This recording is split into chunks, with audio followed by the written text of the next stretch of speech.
നോമ്പും നോറ്റിട്ട് വൈകുന്നേരം ഡോക്ടറേറ്റ് വന്നാൽ എങ്ങനെ ഉണ്ടാവും? മക്കളെയും കൊണ്ട് വന്നതാണ് കേട്ടോ. ചെറുതായിട്ട് കഫക്കെട്ടും പനിയും വന്നതിനും പിന്നെ അതിന് ശേഷം നമ്മൾ നേരെ തട്ടടയിലേക്കാണ് വന്നിട്ടുള്ളത്. ഇപ്പോൾ ഉള്ളത് കോഴിക്കോട് ജില്ലയിലാണ്, തൊട്ടു മുന്നേ ഉള്ളത് കണ്ണൂർ ജില്ലയിലാണ്. അതിന്റെ നടുവിലൊരു പാലുണ്ട് കേട്ടോ. മുഹറം 10 നോമ്പാണ്. ബാക്കിയുള്ള 2 മക്കൾക്ക് നോമ്പെടുത്തിട്ടുള്ളത്. എന്തായാലും അവിടെ എത്തുമ്പോഴത്തേക്ക് ബാങ്ക് കൊടുക്കും.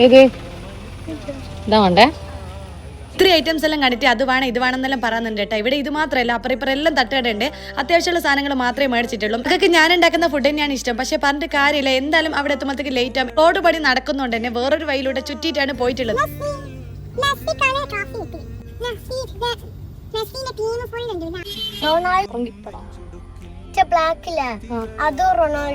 ഒറ്റ വഴയുള്ള കുഞ്ഞുങ്ങൾക്ക് വരെ റൊണാൾഡോ മെസ്സിയും അത് മാത്രമേ അറിഞ്ഞൂട കേട്ടോ. എനക്കും അങ്ങനെ തന്നെയാണ്. ഏതാണ് അർജന്റീന ഏതാണ് പോർച്ചുഗൽ എന്നൊന്നും എനിക്ക് പറഞ്ഞൂട കേട്ടോ. അങ്ങനെ നോമ്പറിന്റെ ഐറ്റംസ് എല്ലാം റെഡി ആയിട്ടുണ്ട്. വീട്ടിൽ നിന്ന് ഉണ്ടാക്കിയ ബട്ടർ കൊണ്ടുള്ള ജ്യൂസാണ്.